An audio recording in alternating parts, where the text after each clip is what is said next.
Olá, meu nome é Lucas e ao longo da discussão que se inicia agora, nós teremos a parte 2 do tópico prosencéfalo. A parte 1, a princípio, deve ter sido vista em aula presencial. Revisando alguns tópicos, o prosencéfalo ele costuma ser dividido em telencéfalo e diencéfalo. O telencéfalo é dividido em córtex e telencéfalo basal ou núcleos da base. O telencéfalo costuma ser dividido em dois hemisférios, né, o hemisfério esquerdo e o hemisfério direito, divididos pela fissura cerebral longitudinal. E a gente costuma, observando a superfície do telencéfalo, identificar 4 grandes córtices. Lembrando que o plural de córtex é córtices. Córtex frontal, parietal, temporal e occipital.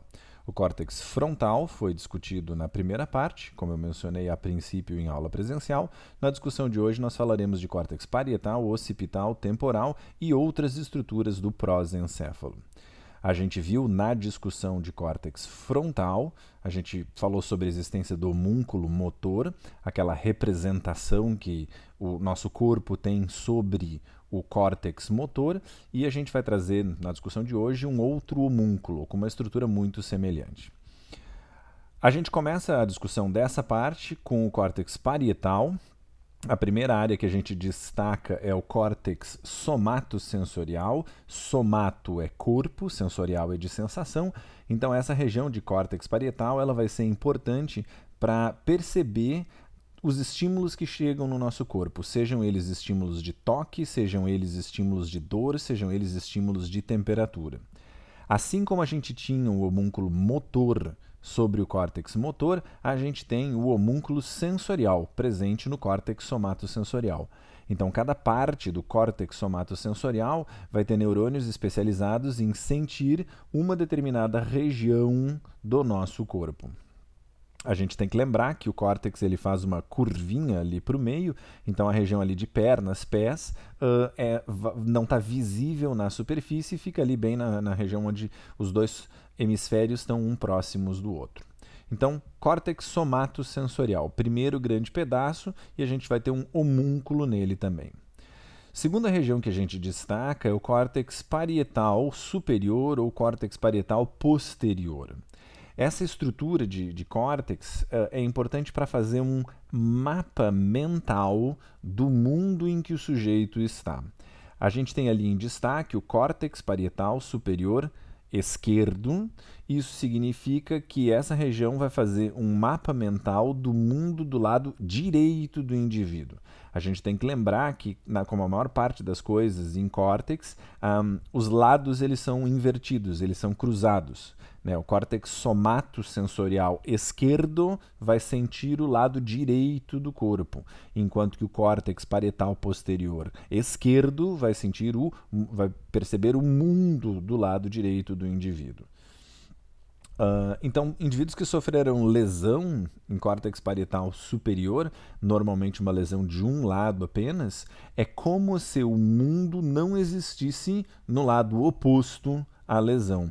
Isso leva a uma situação muito curiosa quando essa lesão é em córtex parietal superior direito ou parietal posterior direito, pois a pessoa simplesmente ignora a existência do mundo do lado esquerdo, inclusive do seu próprio corpo. Então ela não veste a perna esquerda da calça, ela não veste a manga esquerda da camisa. Se colocar um prato de comida na frente dela, ela não come o que estiver do lado esquerdo do prato, porque a pessoa não registra que aquele lado exista. A terceira região que a gente destaca em córtex parietal, na verdade, ela faz contato com o córtex occipital, é uma região com uma sobreposição entre os dois córtices, que é o córtex parieto-occipital. Essa região ela é muito importante para o processo de aprendizagem de leitura, porque essa região ela vai fazer a decodificação dos símbolos gráficos com relação aos sons que eles representam. De modo mais concreto, quando a gente encontra uma palavra nova e a gente não sabe ler a palavra como um todo, a gente costuma fazer uma leitura silábica, sílaba por sílaba, para transformar cada uma dessas sílabas em som e tentar entender o que está sendo dito. Vamos pegar ali o que está em cima à esquerda, o córtex somatosensorial. Quem nunca leu essa palavra vai ler córtex somatosensorial. ao. É uma leitura lenta, é uma leitura controlada, né? A gente usa o termo controlado em oposição à leitura automática, que é aquela leitura fluida. Então, é uma leitura lenta, é uma leitura controlada, é uma leitura que é importante no processo de aprendizagem de leitura e é uma leitura que, mesmo para leitores hábeis, ela vai ser útil quando a gente encontra uma palavra pouco conhecida. Então, o córtex parieto-occipital não é a única área importante para a leitura, mas ela é a área da leitura consciente e da leitura controlada. O nosso próximo córtex é o córtex temporal, né? Está marcado em verde na imagem. O córtex temporal, a primeira região que a gente destaca é o córtex auditivo primário. Ele é a primeira parte de córtex que recebe informação auditiva, né? O caminho dos ouvidos vai passar por ouvido, vai passar por tronco cerebral, vai passar por tálamo, né? Porque afinal, se vai para córtex, passa pelo tálamo. Essa é uma regra que a gente discutiu em outros momentos e vai retomar na discussão de hoje. E depois, então, de passar por tálamo, a informação dos ouvidos vai para a córtex. Então, a gente vai ter o primeiro processamento auditivo. Eu vou ter córtex auditivo em lado esquerdo e em lado direito, tá? Mais ou menos na mesma região. Eles vão ter funções semelhantes, porém sutilmente diferentes. Como a maior parte das pessoas processa os elementos críticos de linguagem em hemisfério esquerdo, o córtex auditivo mais importante vai acabar sendo o córtex auditivo esquerdo. Para aquelas pessoas que têm alterações de lateralização de processamento de linguagem e processamento de fala, é possível que o córtex auditivo mais importante seja o do hemisfério direito. A gente destaca também no córtex temporal, chamado córtex temporal inferior, vai incluir o chamado giro fusiforme, né? O giro fusiforme fica um pouquinho mais para baixo, né? A gente não consegue visualizar ele nessa imagem, só se a gente estivesse olhando por baixo. O córtex temporal inferior vai ter várias funções, mas eu destaco uma das funções importantes de giro fusiforme, que é reconhecimento de faces. Ele parece ser importante para reconhecimento de alguns tipos de formas, mas caracteristicamente reconhecimento de faces. Então, pessoas que sofrem dano em giro fusiforme, elas podem desenvolver o que a gente chama de prosopagnosia. Na verdade, é uma palavra composta por gnosia, conhecimento, não, né? Então seria agnosia, não conhecimento, e prosop, que é face. Então, prosopagnosia, o não reconhecimento de faces. Então, algumas pessoas nascem com alterações no funcionamento dessa estrutura do giro fusiforme e passam a vida inteira sem a habilidade de reconhecer faces. Isso, dados recentes sugerem que talvez até 2% das pessoas tenham essa dificuldade, mas como elas nunca enxergaram, nunca reconheceram direito as pessoas pelas faces, elas acham que isso é comum e elas não percebem que elas têm uma dificuldade especial comparado com a maior parte das outras pessoas. E a gente tem também ainda em córtex temporal, na verdade mais uma outra área que se sobrepõe com o occipital, que é o córtex occipito-temporal, que é a outra área importante com relação à leitura. Esse córtex occipito-temporal vai ser importante para o processo de leitura automática, aquele que a gente faz quando a gente já conhece a palavra, a gente já é familiarizado com a palavra, e em vez da gente ler sílaba por sílaba, como fazia o córtex parieto-occipital, em vez de ler sílaba por sílaba, a gente lê a palavra inteira. Então, isso é função do córtex occipito-temporal. Bons leitores costumam usar primariamente o córtex occipito-temporal. Leitores não muito hábeis ou leitores que ainda estão aprendendo a ler ou que não conhecem uma determinada palavra vão acabar usando o outro córtex, o parieto-occipital. E a última área que a gente destaca com relação o córtex temporal é uma que também faz sobreposição com outro córtex, nesse caso sobreposição com o parietal, que é a área de Wernicke. A área de Wernicke ela vai ser bastante importante para o processo de compreensão da linguagem. Atribui-se a ela uma série de funções, mas uma que parece depender especialmente dela é a compreensão do significado das palavras, né? O aspecto semântico. Então, as pessoas que têm uma lesão na área de Wernicke, a gente chama isso de afasia de Wernicke, elas tem uma fala fluida, uma fala gramaticalmente correta, entretanto a fala não faz sentido. Isso é diferente do que a gente discutiu previamente, que é a afasia de Broca, né, um dano numa região mais à frente, em córtex frontal, em que quando a pessoa tem dano na área de Broca e afasia de Broca, a pessoa tem uma fala truncada, mas que ainda preserva certo sentido, se a lesão não for muito extensa. Então, a afasia de Broca, fala truncada e lenta, mas com sentido, e a compreensão costuma ficar razoavelmente preservada. Área de Wernicke, se tiver lesão, afasia de Wernicke, então uma fala fluida, gramaticalmente correta, mas com a compreensão e o sentido prejudicados. O próximo pedaço de córtex que a gente destaca, o que a gente menciona, é o córtex occipital. A gente não vai abordar esse córtex em detalhes nessa disciplina. Ele vai ser discutido quando você estiver falando no assunto visão, em outra disciplina. Então, por enquanto, a gente apenas relembra que o córtex occipital ele é fundamental para o processo de visão. A gente relembra algo que já foi discutido em outra aula, que é o papel da ínsula. A ínsula vai ser importante para algumas funções, como a percepção de gosto, como o monitoramento de estados internos e, como consequência, a criação da sensação de ansiedade, de preocupação, né? Então, quando tem alguma coisa errada com o nosso corpo, ou que a gente sente que tem algo errado, a ínsula pode dar o sinal de tem algo estranho acontecendo, você deve prestar atenção nisso.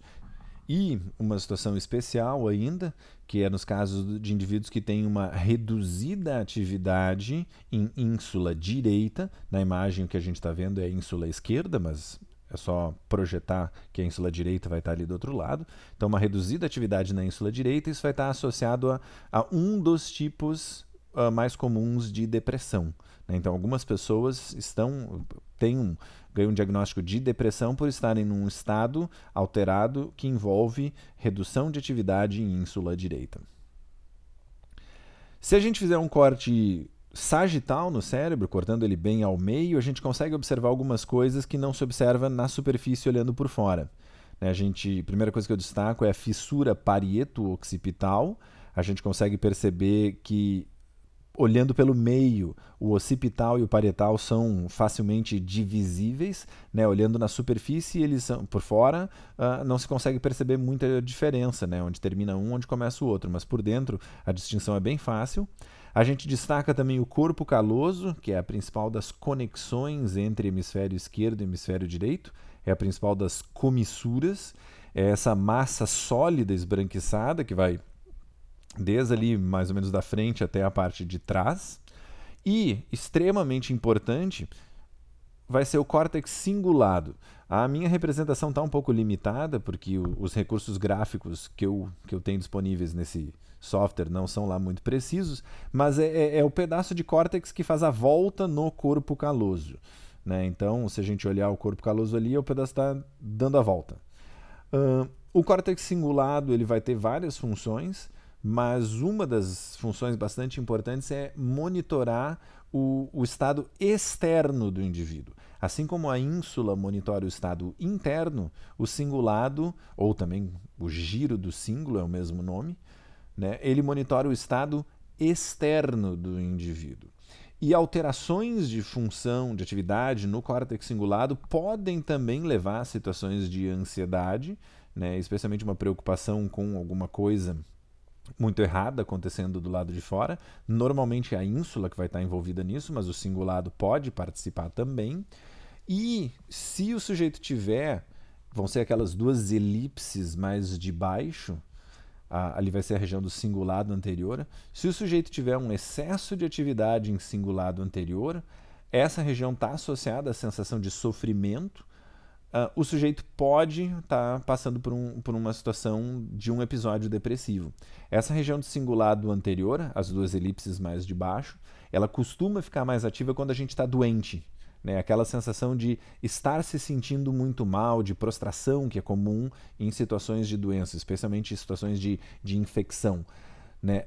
Essa região pode ficar espontaneamente mais ativa, espontânea entre aspas, na verdade as causas costumam estar no ambiente do indivíduo, mas ela pode ficar mais ativa e estando mais ativa o sujeito vai estar em situação de sofrimento, mesmo que não tenha nenhuma infecção nem nada acontecendo, e a manifestação disso vai ser um quadro de depressão. A gente sabe que muitos dos antidepressivos que são utilizados vão agir em córtex cingulado anterior. E quando agem em cingulado anterior, que eles acabam diminuindo a sensação de mal-estar associada à depressão. Né? Só como mencionando como um dado extra, a depressão associada à ínsula direita não costuma responder muito bem a antidepressivos. Ela costuma responder melhor à terapia cognitivo-comportamental.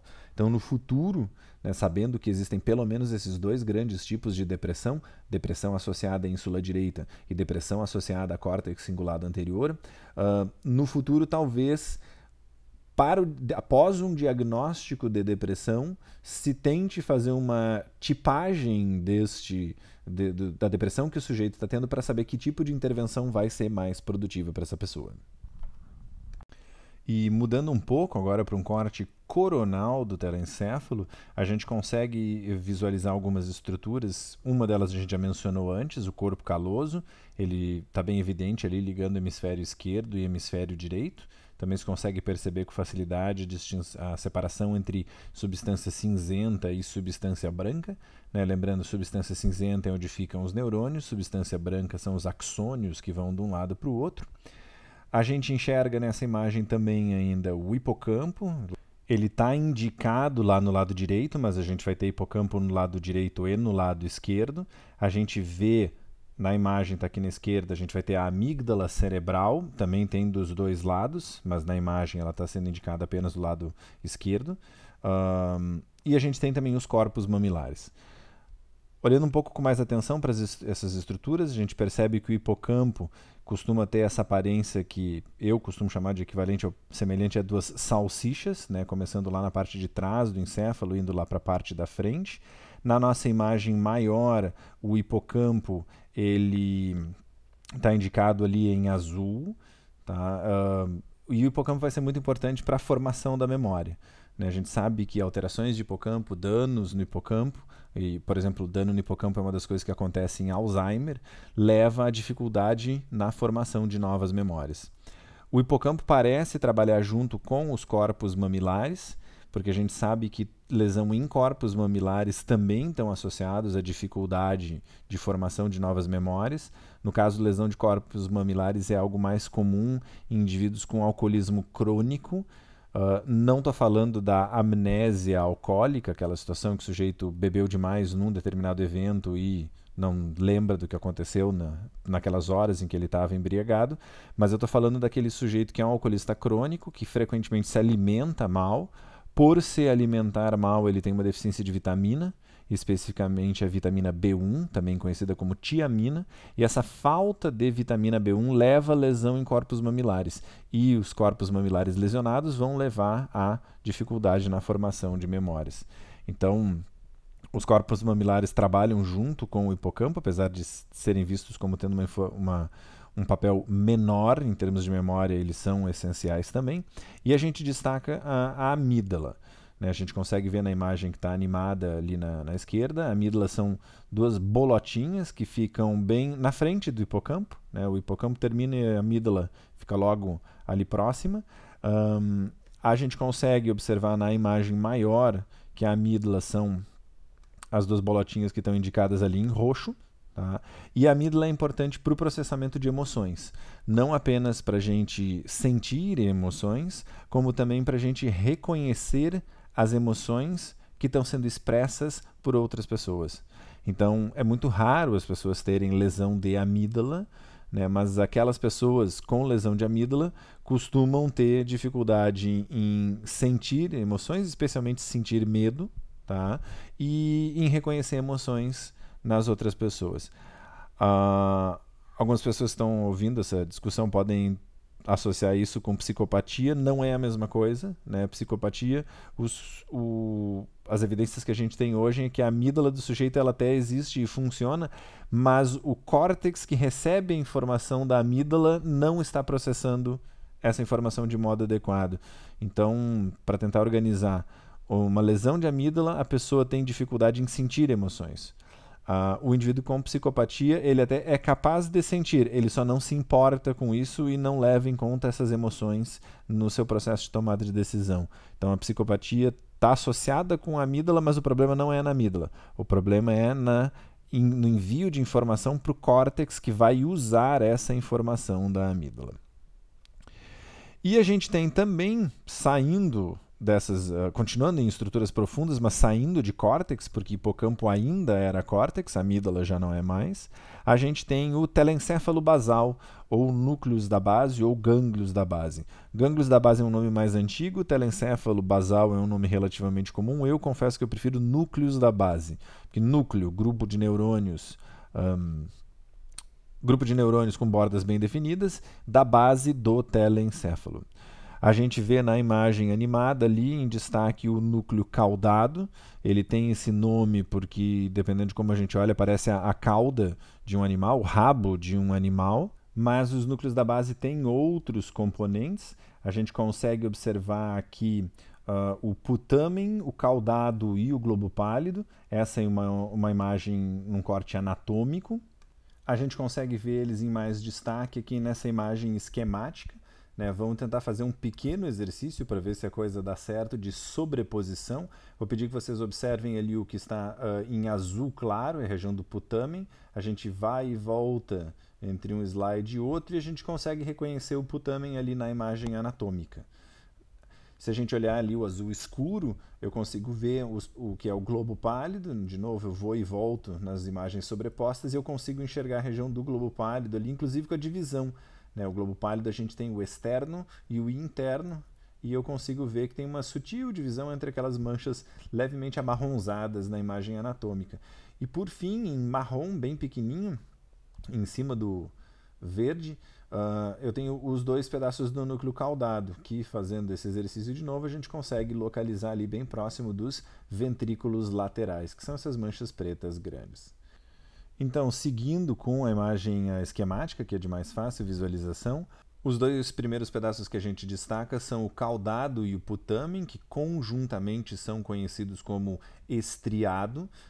Em animais não humanos, frequentemente é uma única estrutura, o chamado estriado, mas em humanos ela acaba sendo dividida em duas, o caudado e o putamen, mas que funcionalmente trabalham juntas, ou seja, anatomicamente, caudado e putamen estão separados, mas funcionalmente eles estão juntos. A gente tem ainda o globo pálido, que está em azul mais escuro. A gente tem o globo pálido externo e o globo pálido interno. Eles anatomicamente estão juntos, são globo pálido, mas funcionalmente eles são bastante separados. É o contrário do estriado, Estriado, anatomicamente separado, funcionalmente associado. Globo pálido, anatomicamente próximos, funcionalmente bastante distintos, apesar de serem partes dos núcleos da base. E esse conjunto aí, estriado, com caudado e putamen, o globo pálido externo e interno, e mais algumas outras estruturas ali mais embaixo, vão ser responsáveis pela parte automatizada de movimentos e de ações. Isso vai ser abordado em mais detalhes em outra discussão. E a gente tem como parte dos núcleos da base ainda o chamado núcleo acumbente. Ele não aparece nessa imagem, ele estaria numa posição um pouco mais anterior, num corte mais anterior, mais ou menos alinhado ali com a região de globo pálido e com a parte de baixo do putamen, mas não está aparecendo nessa imagem, então tem que só imaginar que estaria ali próximo. E esse núcleo acumbente é parte do sistema de busca de recompensas. É algo que vai fazer com que a gente tenha desejo, vontade de fazer as coisas. Sempre que a gente quer fazer alguma coisa, porque os nossos núcleos acumbentes estão dizendo faça isso, faça isso, faça isso. Eu costumo sempre fazer a brincadeira com o exemplo da pizza, que para muitas pessoas, no fim de semana, ou na sexta-feira à noite, sábado à noite, começa a vir aquele pensamento, pizza, pizza, pizza. É o núcleo acumbente sinalizando que quer comer pizza, que a gente deveria comer pizza. E com isso a gente finalmente termina o telencéfalo e a gente pode entrar no diencéfalo. A gente já mencionou em uma discussão anterior o tálamo e o hipotálamo. As imagens animadas ali destacam em cima o tálamo, são duas bolotas, e embaixo o hipotálamo, ele é bem menorzinho. Anatomicamente estão muito próximos, tanto que é tálamo e o hipotálamo. Hipotálamo significa aquele que fica abaixo do tálamo, mas funcionalmente não tem quase nada um a ver com o outro. Focando primeiro no tálamo, que, como eu mencionei, tem essa estrutura semelhante a duas bolotas. O pedaço que está em cima, em laranja, é o pedaço mais da frente, né? O resto, por outro lado, é o pedaço de trás. Na imagem embaixo à direita, o tálamo ele é visível na parte de cima, são duas bolotas avermelhadas. O tálamo vai ser dividido em vários pequenos núcleos. A gente vai fazer uma divisão bem básica com núcleos. Os primeiros são os núcleos anteriores, estão em laranja, que estão associados à memória e emoção. A gente chama a atenção mais do aspecto memória, né, fazendo uma conexão entre hipocampo e córtex cingulado, lembrando do que a gente viu em momentos anteriores, né, a regra básica para o tálamo é: se vai para o córtex, passa pelo tálamo. Então, o hipocampo quer mandar a informação para córtex cingulado, então passa pelo tálamo. A gente tem também os grupos de neurônios que estão ali em azul, são os grupos que estão associados à memória e emoção, mas dou destaque aí para o papel emoção. São grupos de neurônios que mandam informação de amígdala para córtex frontal, né? Então, se vai para córtex pré-frontal, passa pelo tálamo. A amígdala quer mandar informação para pré-frontal, então acaba mandando informação para o tálamo primeiro. E a gente tem em vermelho uma série de outros grupos de neurônios. Alguns deles vão estar envolvidos no planejamento, no controle do movimento. A gente vai discutir isso de modo mais profundo quando estiver falando em sistemas motores, em outra discussão. E a gente vai ter vários grupos de neurônios que estão envolvidos nos sentidos, né? Então, a informação que vem dos olhos, ela vai para córtex occipital, passa pelo tálamo. A informação que vem dos ouvidos vai para córtex temporal, passa pelo tálamo. A informação que vem da língua e da boca e assim por diante. Então, muitos órgãos dos sentidos indiretamente mandam informação para o tálamo, que vai daí mandar essa informação para o córtex relevante.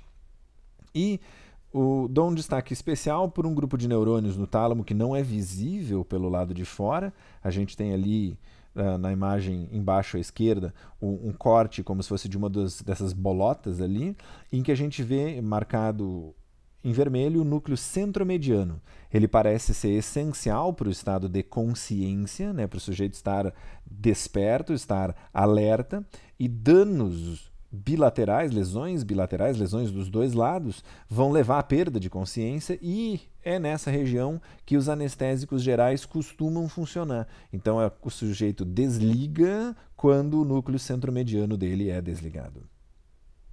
E a gente tem, então, na sequência, o hipotálamo, né? O hipotálamo vai ficar logo abaixo do tálamo. Ele costuma ser dividido em grupos de neurônios da frente, do meio e de trás, e ainda uma divisão de os mais para o meio e os mais para o lateral, né? O que a gente encontra, então, na frente medial, o controle de várias funções importantes, né? Eu destaco ali o controle da produção de suor, dos chamados ritmos circadianos, né? Saber quando o sol se põe, quando o sol nasce, para regular sono e regular a produção de uma série de hormônios. O controle de temperatura, o controle da produção de urina. No aspecto lateral, a gente vai ter controle de fome e sede, isso se repete, porque mesmo que eu vá um pouco mais para trás, a parte lateral continua sendo fome e sede, mas a parte medial já tem ali o controle de vários hormônios sexuais, vai ter o controle também de aspectos alimentares, como o mecanismo de saciedade e processos relacionados à digestão, e na parte mais de trás, a gente vai ter uma série de neurônios envolvidos que são importantes para a memória, em controle da pressão arterial, pressão no sangue, e também um aspecto secundário de temperatura, que é a produção de calafrio, né, de calafrios. Os calafrios são respostas do corpo para tentar aquecer um pouco mais o corpo. E, por fim, a última parte que a gente vai discutir de diencéfalo é o epitálamo, né? No epitálamo, a gente chama atenção para a glândula pineal, ela tá visível ali na imagem roxinho. Essa glândula pineal vai receber informação do hipotálamo sobre a quantidade de luz no ambiente, né? Lembrando que o hipotálamo recebe informação sobre se é dia ou noite, recebe essa informação dos olhos especificamente, e vai mandar essa informação sobre se é dia ou noite para a glândula pineal. Em resposta a essa informação, a glândula pineal vai produzir melatonina, né? Quando o sol se põe e fica escuro, o hipotálamo avisa ficou noite e a glândula pineal libera melatonina. E essa melatonina não só provoca uma certa sensação de sono, como ela vai daí manter vários outros hormônios sob controle para que eles possam ser liberados quando o sol estiver quase nascendo, para preparar o sujeito para um próximo dia. Alterações nesse sistema, né? Nesse sistema olho, percebendo se é dia ou noite. Então, olho e hipotálamo pineal estão envolvidos especialmente em transtorno bipolar, né? Hoje a gente sabe que um dos mecanismos fundamentais de transtorno bipolar é uma excessiva sensibilidade do olho à luz durante a noite, o que leva a alterações em hipotálamo, que leva a alterações em pineal, que leva a alterações na produção de melatonina, que leva a alteração em outros hormônios.